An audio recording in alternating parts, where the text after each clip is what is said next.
Les Syriens sont descendus dimanche 15 avril dans les rues de la capitale Damas et de la ville de Douma, manière de soutenir le gouvernement suite à l'action militaire lancée samedi par les États-Unis, la France et le Royaume-Uni. Des milliers de personnes se sont rassemblées dans le centre de Damas alors qu'ils agitaient des drapeaux syriens et brandissaient des pancartes sur lesquelles étaient libellés des slogans pro-gouvernementaux. Elle célébrait ainsi la démarche stratégique de l'armée syrienne ayant détruit les missiles tirés par le trio États-Unis-France-Royaume-Uni contre la capitale Damas. À Douma, reprise récemment aux terroristes par l'armée syrienne, les manifestants ont également scandé des slogans pro-gouvernementaux pour célébrer les récentes percées enregistrées par l'armée contre les terroristes dans la Ghouta orientale. Les effectifs de l'armée syrienne ont lancé une offensive militaire à la mi-février pour reprendre l'enclave syrienne aux terroristes. La police militaire russe a distribué de l'aide humanitaire dimanche parmi les habitants de Douma dans la Ghouta orientale. La ville vient d'être libérée par les forces syriennes du contrôle des terroristes.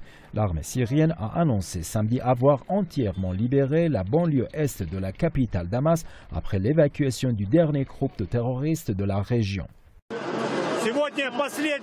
Aujourd'hui, le reste des militants a quitté Douma.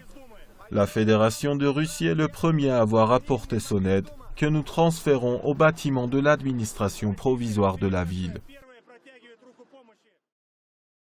Une attaque contre toutes les normes internationales, c'est ainsi que qualifie la diplomatie iranienne l'opération militaire menée par les États-Unis contre la Syrie. Le porte-parole du ministère iranien des Affaires étrangères, Bahram Ghasemi, a affirmé qu'en dépit des prétentions des États-Unis, de la Grande-Bretagne et de la France qui affirment que l'attaque était en réponse à l'utilisation d'armes chimiques par Damas, cette attaque va à l'encontre des lois internationales.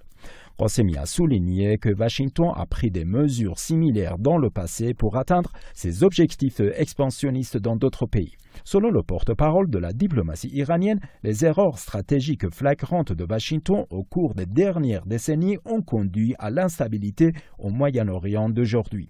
Cette approche américaine sera très certainement vouée à l'échec selon le porte-parole iranien.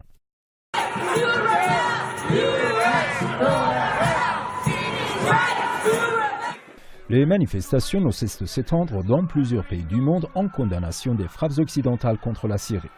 Aux États-Unis et plus précisément à New York et à Oakland en Californie, plusieurs dizaines de personnes ont battu le pavé en guise de protestation contre les frappes du trio États-Unis, Royaume-Uni, France contre la Syrie avant de les qualifier d'illégitimes. Ils ont également appelé Washington à mettre fin à ses politiques bellicistes. Au Chili, des manifestants se sont rassemblés devant l'ambassade américaine à Santiago et exprimé leur colère face à l'action militaire contre la Syrie. Des manifestants irakiens ont brûlé des drapeaux américains et scandé des slogans en soutien au peuple syrien.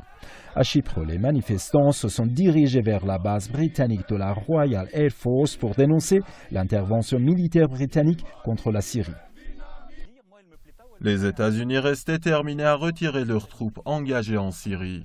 Peu après les déclarations du président français Emmanuel Macron selon lesquelles il aurait convaincu son homologue américain de rester en Syrie à long terme, la Maison-Blanche a annoncé lundi matin dans un communiqué que Donald Trump voulait toujours que les troupes américaines quittent la Syrie dès que possible. La mission américaine n'a pas changé. Le président a clairement indiqué qu'il voulait que les forces américaines rentrent chez elles aussi vite que possible. Nous sommes déterminés à éliminer définitivement Daesh et à empêcher son retour. En outre, nous attendons de nos alliés et partenaires régionaux qu'ils assument une plus grande responsabilité militaire et financière pour la sécurité de la région, a déclaré la porte-parole de la Maison-Blanche Sarah Sanders. Or, le chef d'État français Emmanuel Macron avait affirmé la veille que Paris avait convaincu Trump de rester engagé en Syrie à long terme, ajoutant que les frappes aériennes françaises ne constituaient pas une déclaration de guerre contre le gouvernement de Bachar el-Assad. Un jour après que la France a rejoint les États-Unis et le Royaume-Uni dans leur frappe en Syrie, Macron a insisté sur la légitimité de l'intervention et exhorté les puissances internationales à réclamer une solution diplomatique à la guerre de 7 ans en Syrie.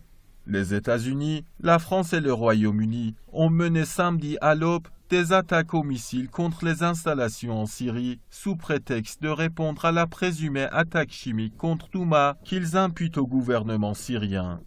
Des 101 missiles tirés, 71 ont été interceptés par la défense aérienne de l'armée syrienne. L'administration américaine et ses deux alliés ont dépensé au total 145 millions de dollars de l'argent de leurs contribuables pour viser les bases en Syrie qui avaient déjà été détruites avant les frappes du 14 avril, au dire du porte-parole de l'état-major russe.